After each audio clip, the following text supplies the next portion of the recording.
channel, iHealth Radio, radio host Hurricane H. Today is a unique show, different show, no guest, just me.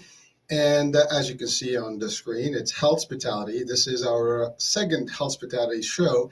And basically it combines the idea of hospitality and health. And, basically we're looking at health, hygiene, safety, and value in the hospitality world. And of course, this also kind of makes a little bit of a unique show because 2 years ago, just at the onset of the pandemic, I had done a first show. Actually, it was one of the first shows on the actual channel that was about Royal Caribbean and how they managed the onset of the pandemic and whether they did a good job or not. At the time, we went day to day and we report on the activities and how they managed the whole crisis at the time. It was still in the beginning before the lockdown and everything. And of course, the pandemic had impacted the cruise lines big time. The cruise industry was pretty much affected royally, and many other industries, of course. But the hospitality as a whole was a problem.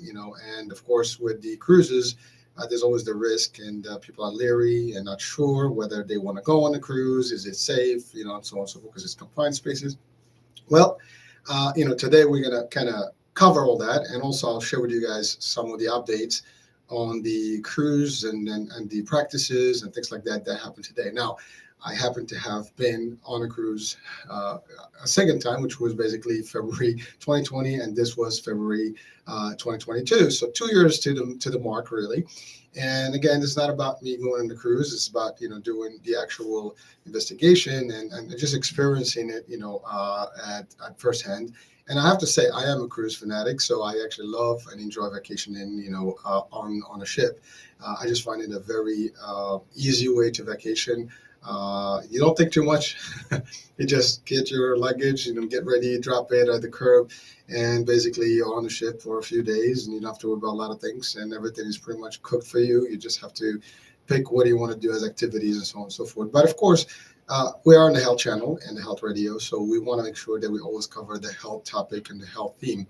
And again, this is a good platform to share with you guys firsthand experiences on what this means to you. Now, if you are a cruise goer and you really love cruising, and you haven't gone back since the pandemic, today is going to be probably a good show for you to actually pay attention to, because I'll share with you what we've experienced, going through this whole process of resuming cruising. So that being said, again, today is unique. And the first thing, we've obviously booked the cruise. We coincided, and literally the timing was coinciding the actual anniversary of the first one. So 2 years to the mark. And so the first thing you book, obviously they give you all kind of emails about, the requirements on the pandemic and so on and so forth. So first thing first, prior actually to us booking, we've been hesitant, to actually get on the ship or even book one because vaccination, no vaccination was a big question. In the beginning, when they resumed, cruising, sometimes in the summer of last year, people were not sure. There was some debates. We've seen some shows on people having issues on the ship, with no vaccination. And there were a report of people not feeling comfortable being not, vaccinated, and they were kind of treated a little bit different than the ones that were vaccinated. And of course, the dilemma of vaccination was a big deal. And so again, hopefully today I will remove some of those clouds and basically give you a crisp and crystal, very lucid idea of what is and what is not on this particular adventure that we took on. So first things, again, we booked the ship, we booked the dates, we booked the actual itinerary, everything was good. The condition was, to have a vaccination. At least that's how it stated it initially. So we were under the impression that only people with vaccinations would be able to sail. Later on, we found out that is not the case, and I'll talk about it, shortly in the rest of this episode. So first thing, again, we book. They give you confirmation, they send you the stuff, and they give you different dates to do certain functions or certain activities prior to the embarkation and the sailing date. So the first thing, they send you to fill out a survey, and basically about your health condition, blah blah blah, vaccinated or not vaccinated, what kind of all this, when was the last time you've taken your last dose of vaccine. So they actually document that, and you submit all that online. And then 2 days, 3 days before the actual cruise, they do another email with some more information required and that you have to put in. And then, of course, you have to do a PCR test, although you're vaccinated. You do have to take a test, which basically you can do rapid or a regular PCR. It doesn't matter. They do have they do request actually and require documentation of such when you go to the ship. As a matter of fact, you have to upload it as soon as possible so it goes into the system. And then of course when you go there, you show your vaccination card and your PCR testing documentation that it's not detected, and that's it. So the good news is everybody pretty much that was on the ship was 100% PCR, negative. No one could possibly have had, a positive outcome, and be on that ship because they double check it left and right. So the day of the embarkation or the sailing, you have to go early. So based on the CDC requirements and the way they actually do things now is a little different from prior days. And prior, I guess, like before Corona, BC. So what they do now is they give you. I mean, of course, it's always been like that in a way. They always have like boarding times, but this time they actually is specific, to the time. So they tell you exactly what time you have to be there, and you have a window, and only those groups that are assigned that particular time can actually get into the port and then go right into the ship once they get through the process of embarkation. So you get to the ship. Of course, we sailed out of Bayonne, New Jersey, so the process there is simple. We've been there before. You just get your luggage stuff, you drop it, you park at the garage, and then you walk out. The first thing we noticed is that they had actually COVID testing right outside of the port. So if someone wanted to do a last minute, PCR or rapid test, they can do it right there. And then they call in your time slot. So if we were supposed to be in at 11, so 11 o'clock, the people that were scheduled for 11 lined up, and you have to have a mask. So they mandate the mask once you get close to the terminal, and everybody has to keep their masks on. And you walk in, you go through security. The lines were not that crazy. I mean, it pretty much was similar to prior sailings that we've had. The difference, like I said, is just that they have to check in the people on their timing, as well as they have to have the mask on, and they have people walking around checking in and stuff. If you don't have it, they kind of frown upon it, and they ask you to put your mask on. And then ultimately you go through security, and as you pass through security, you'll see some footage right now. You'll see a station also for testing inside the terminal. So someone, especially for kids. Now, the people that are not vaccinated, they have the ability to go in. And I think the ratio was 95% of people on the ship must have been, with the vaccine, and they were allowed for 5% exempt folks to be also on the ship. And of course, they have to provide documentation of appropriate, exemptions, religious exemptions, health exemptions, or medical ones, and of course, children that are not able to have any vaccination yet, 5 years or younger, and even older children that may not have been vaccinated yet. So they have the ability to actually test on the spot with their families, and then basically you go through security, then you get into a checkpoint, and you have a cruise employee, staff member who comes in. They check your credentials, they check your vaccine card, they check your pre-boarding, information system, and then basically they confirm all the stuff, the testing documents and everything. And once you do that, they give you a little bit of a wristband. So for those that may be wondering, well, how would you know who's vaccinated, who's not, who's exempt, who's not? Well, they do give these tags, that you put around like your arm, and basically those are the ones that are vaccinated. So you walk around the ship with this thing, and people know that you're vaccinated. So it'll be easier to kind of detect these people, or at least identify them. And then, of course, if you didn't have it, that means that you have an exemption or you're a child, and so they have that particular way of differentiating the two parties.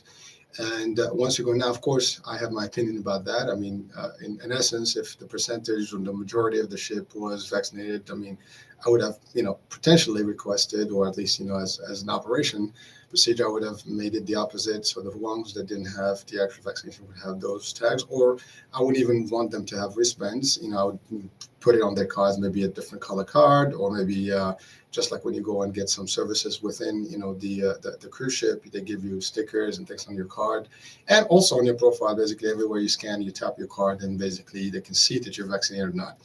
And we'll talk about that shortly as we get into the ship. So basically, that was the first part of the process. And so from booking to arriving at the terminal to processing through security and through check-in, and then once they clear you and you check, you don't have to wait anywhere. You just walk right through, because before you would finish your onboarding process or embarkation process and sit until they call your timing to get on the ship. Now you just basically, once you finish, you go right in. So there's no crowd, then there's no waiting time. It's just like 1, 2, 3, you come in, you move. So they made it very easy access in a way, and it's even better, I think, than before. Once you get through the ramp and you basically in the ship, you can roam freely. There's nothing. Now you do have to maintain your mask everywhere that is enclosed or indoor. So all the venues that are basically indoors, you have to keep your mask on. Eventually, if you go to certain venues, or especially the open air, such as by the pool decks and things like that, you don't have to have any more your mask on. You can remove it. But once you get into a restaurant, or you get into any facility within the ship, or going through the hallways to the rooms, you do need to keep your mask on. And so now there are certain things that you have to be aware of. So as you get to the ship, your card now is actually not just a regular card. It has actually a chip. And basically everywhere you go, you tap your card, so you don't even touch anything. You put your card on these magnetic things, scanners, and basically it reads who you are, where you are, so on, so for your room. And whether you purchase something or whatever, that's all you do. There's no handing cards back and forth. Even when you go to check in venues, they just have these little tablets. You just tab it, and then you get they can see who you are, and then whether you have your vaccination, whatever, all that stuff is in there. All the information is on your profile. Also, they use those same forms, the system, to actually check you into different activities, because they try to limit the number of people per activity and time slots, so they have multiple shows and things like that to accommodate everyone on the ship. So and during the course, you can possibly have different shows, and you don't have to crowd anywhere and have multiple more people in one place. So basically, they kind of separate a little bit the crowds by doing this particular taking these measures. Similarly, when you go to eat in the restaurants, and I'm talking about the buffet area, that's usually used to be a common place where people go in, just grab food and do the thing. Right now, they've changed that, so the buffet is still there. You go in, no problem. But you do not touch, you do not serve yourself. They have people, plenty of staff, to serve you whatever you want. So you go through stations, you like salads, food, hot, cold, whatever, sandwich, you name it, pizza. You just point at what you want, they'll give it to you, and you can go as many flights as you want. So same thing as a regular buffet, but you just basically being served as opposed to you helping yourself.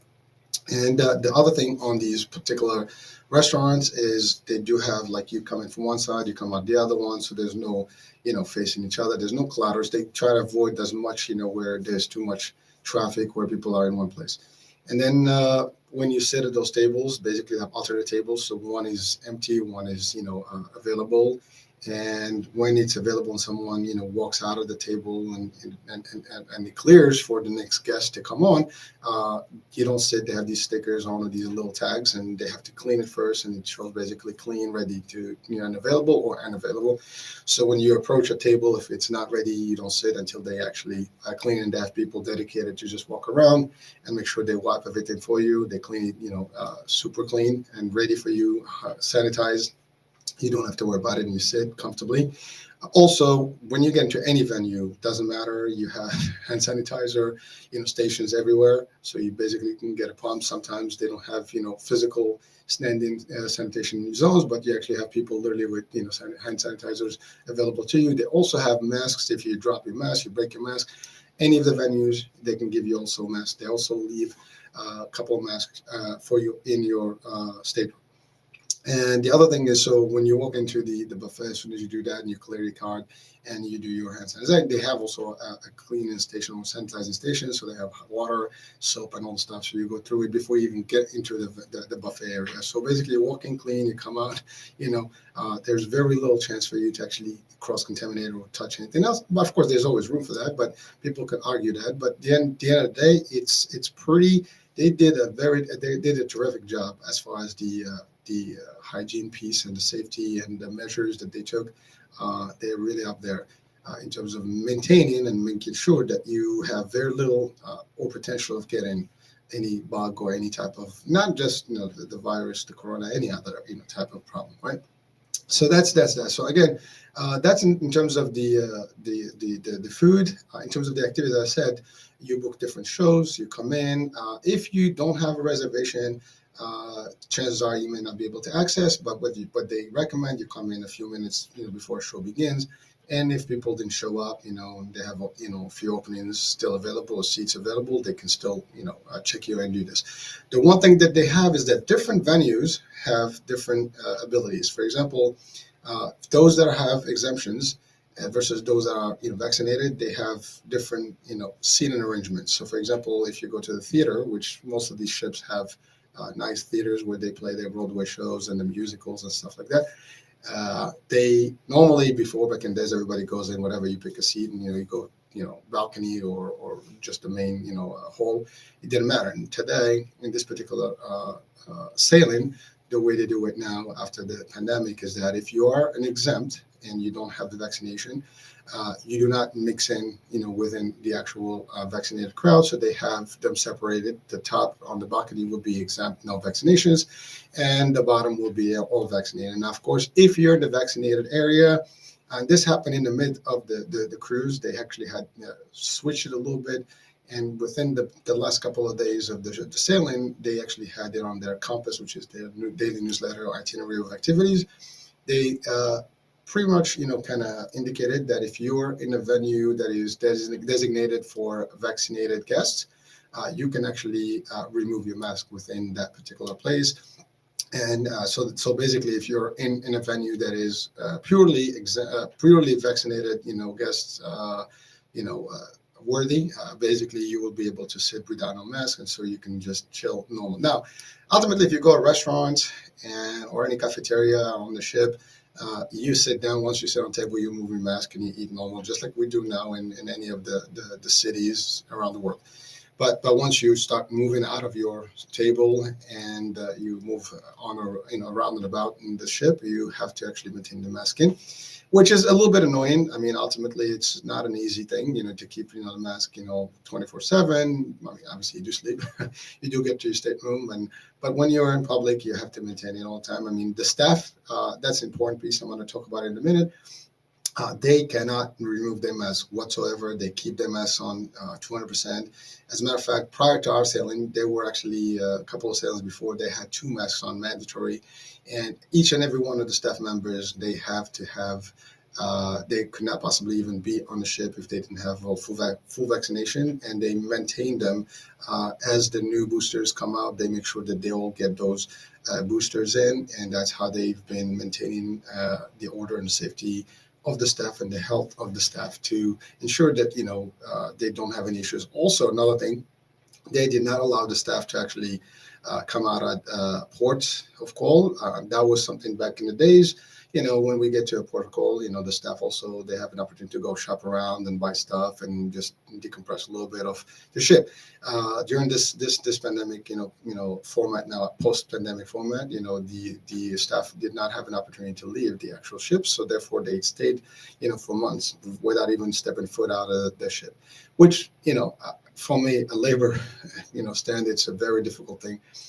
You don't even get out of the ship. I mean, the ship is large and it's a big place, But still, I mean, eventually, after a while, it gets a little tough. So I felt bad for those guys. I mean, but they do a terrific job in really making the experience very sweet and beautiful and memorable for anyone and all their guests. And again, from this platform, I thank everyone on that ship. And they were courteous, they were very pleasing, they were very, accommodating, they were happy, and actually they were very happy also just to be, working because a lot of them had. Been completely off work, for a couple of years until all these cruises, regulations have been put in place. So imagine these folks, they relate. That's basically the bread and butter, and they couldn't do anything about it. And so, but again, this is not about only the cruise staff, because industry-wise, in general, all industries have been affected, and employment has been tough for the last 2 years. I mean, we're all aware of this, and now it's getting a little better. But again, for these people, they actually have contracts for like months at a time. So you're talking about 6 to 9 months, contracts where they basically leave their home countries and they be on that ship working day in, day out, doing the same routine over and over. And one thing that, they didn't, at least before, they used to be able to go and shop for their own personal items, articles, whether it's, soap, toothpaste, whatever. It was difficult. So I did ask the question, and what they have apparently is they had some sort of Amazon deal, and they were able to order in things, at the port of calls and or embarkation and the embarkation days, and they would be getting their stuff, whatever they need as supplies. And some actually guests also bring things for, and they give them to those staff members to make the stay and their comfort, a little bit better. So that was a good thing, in terms of just courtesy. People are good to each other, and that's great to see sometimes. And so that's it. Now, as far as the signage, everywhere you go, I mean, they had clear signage everywhere on the ship. Digital, stuff. They have, posters posted pretty much every other, 10 yards. You will have something that reminds you of a mask, that reminds you of, distance.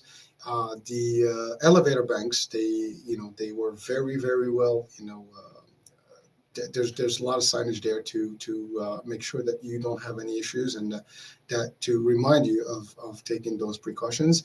And the one thing that typically on a ship, you could literally stuff up those elevators, up and down. In this particular time, they had the limit of 6 people per elevator flight. And or if you are one group, that means you have to be in the same family party in order for you to actually go into an elevator. So if you're going to share it with others, you cannot go more than 6 people, and everybody has to keep their mask on. So again, signage was prominent everywhere. And it was really a good experience. I mean, you feel good, safe. As a matter of fact, I think it was overwhelming because you possibly could not breathe outside of the stuff. So you would spend, little time indoors, and you want to spend as much time outdoors. Now, when we got to the destinations, that was also a cool opportunity. When you walk out of the ship, you maintain your mask. Once you get into the islands or any destinations, and we had the opportunity to go to a couple of islands, you don't actually have to wear a mask, except if you're going to an excursion bus or something. So if you're on the bus, you have to maintain it.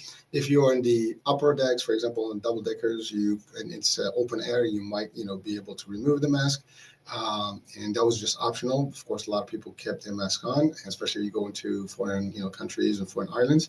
But then a lot of these islands have also their own measures. So when you go to stores or any businesses, you would not go in without a mask on.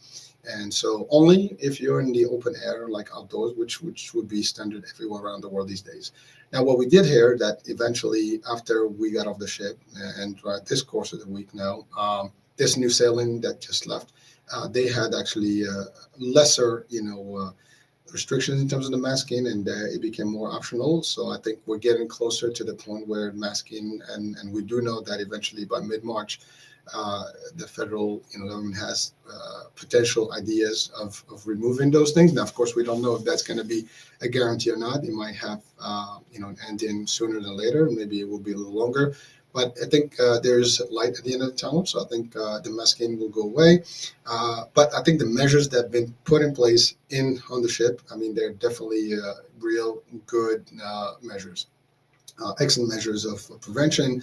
And, I mean, you have to be able to do this. Now, they did have medical facilities on the ship, and they have extra staff in, and they even offered PCR tests for people on the ship if they needed to check. And definitely all the ones with exemptions and or kids without any vaccinations, the day prior to disembarkation, they were called in. All the guests were called in to a particular location where they had to actually take a PCR test before disembarking from the ship.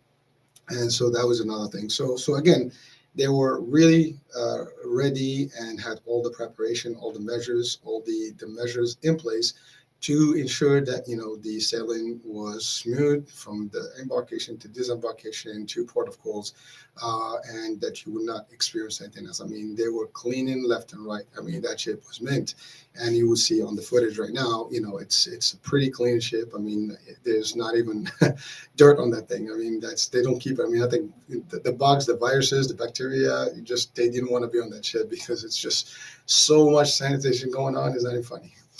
I mean, sanitizing the ship was like their priority, and making sure that there's less risk of anybody on that ship to bring in the virus. And again, the actual cruise was 9 days, and we have not heard of any case where someone was even reported to have an illness or anything on that particular ship. And by the way, that's exactly what happened 2 years ago. So when I did the first show and we monitored a little bit the activities, it was just go, no problem. It was they did a great job then, and that was with less measures that they have now. I mean, they had the sanitation, they had the stuff. Of course, at the time the buffet was open, they didn't have all these tagless or touchless tags and things like that. But technology helped as well in the process, so things have become a lot more smoother. And of course, there are other activities like the spa, the thermal suites, and things like that. They maintain them clean. You couldn't even possibly have opportunity to bring in anything to those places. Courts everywhere. If you did sports, you have to maintain your mask on. Whatever there's crowds, you had to maintain mask on. Except like I said, where it's vaccinated guests only. Then you have anywhere where there's a potential of mixing with crowds with exemptions and non-vaccine, you would have to actually keep your mask on. So that was just the key rule across the ship. The one thing that we also noticed that in most of the sailings, and I've been cruising for many years now, and I enjoy, as I said, the cruise time, and one thing that we've always had the pleasure of experiencing is having the discussion with the captain, and especially in the formal nights. But in this particular sailing, we noticed that the senior, officers of the ship were not really available to mingle with people. Now, I can see that, that is a priority one, because I mean, obviously, you don't want a captain, with quarantine. So I think that's a great measure where the senior staff, or senior officers of the ship would be a little bit, more isolated, so they are protected in terms of any potential risk that can happen. Of course, in any vacation mode anywhere, there's always a risk of having a pandemic issue, and especially in these times, and even before the pandemic. I mean, there's always every now and then you get a little bit of flu, and then you have quarantine and so on and so forth. So I've actually experienced something like that a few years back.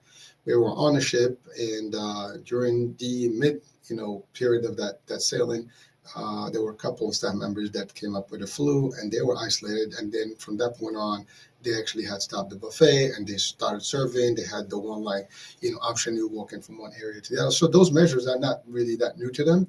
They were in place all along as a backup, as a fail-safe systems, in case this particular particular scenario happens.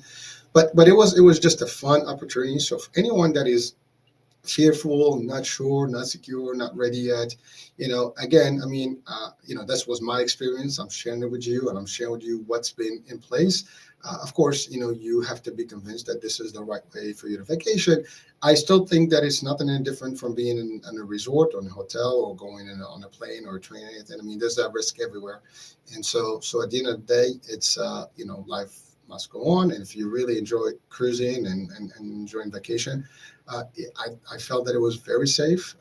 Hygiene was there, safety was there, health was there, and even value was there. I mean, the price is a little bit higher, that prior to the pandemic, but we understand that ultimately, there was a lot of loss of financial, profitability over the last 2 years for these industries that were shut down.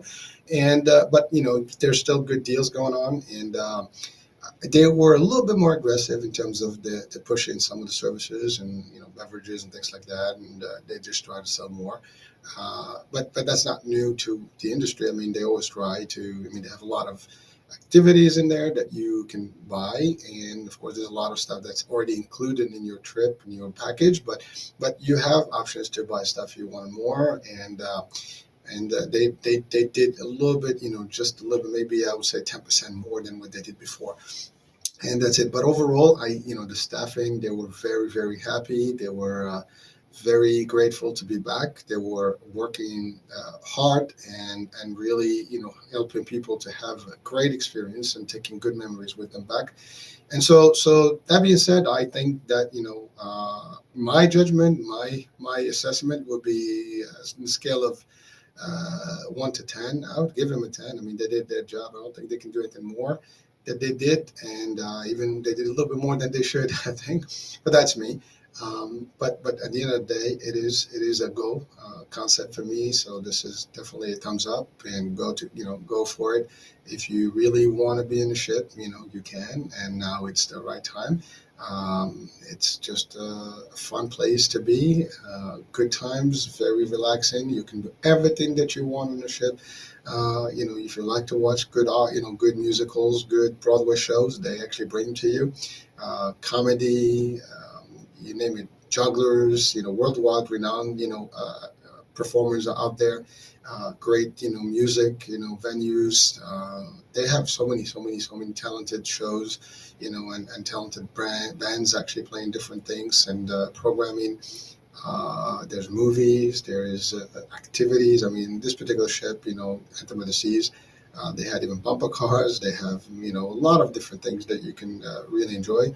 Great food. And actually, food wise, I mean, I think that was the other thing. I mean, restaurants, uh, besides the buffet or the main dining, and they were doing terrific. Yeah, they have also specialty dining that was also great. And like I said, the hygiene, the safety, and the measures were there everywhere. You could not possibly touch anything that would have anything dust, specks of dust on it. So it was just perfect. So again, and then when we went to the islands, even the food, I mean, the way they took the food from the ship, for like in the private islands, they actually bring the food out of the ship so people can enjoy while they're actually on the island.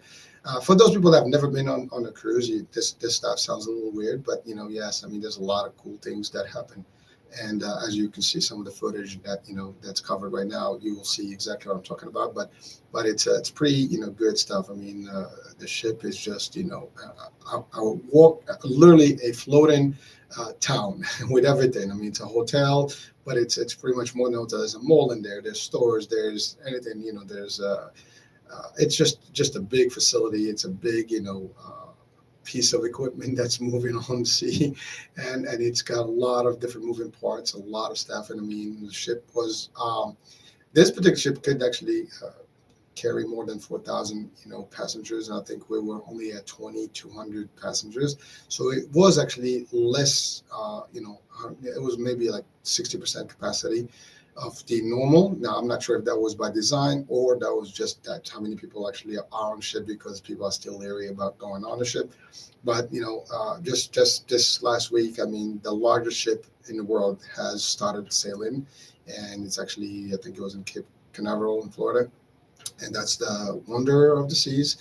And that's really a wonder of the seas. I mean, that thing is just, it's supposed to have 8,000 people plus staff. I mean, you're talking about 10,000 lives, floating on that thing with multiple levels of activities and parks and so on and so forth. I mean, it's just phenomenal. These things are crazy.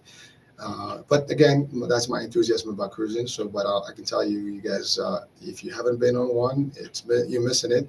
You can start, with a smaller, itinerary. That's how I did it the first time. I took a 5 days cruise just to fill it out. And believe me, on the day 5, it was like nostalgic. I mean, like I didn't want to leave that ship.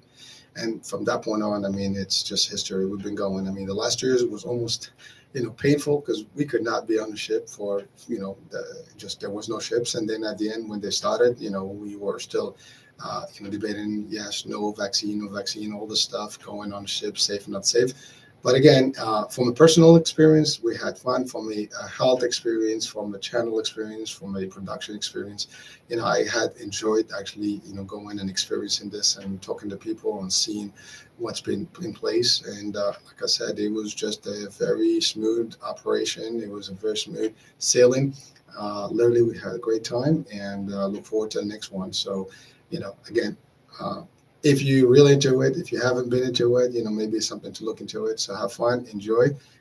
And that being said, that's about it for me. I think that covers it all for this particular episode of Health Hospitality. And like I said, at the end of the day, it's two thumbs up, score 10, and yes, go. And that's about it. We'll be talking soon, different show, and this time with multiple guests and, different topics, of course. We'll talk soon. Bye for now.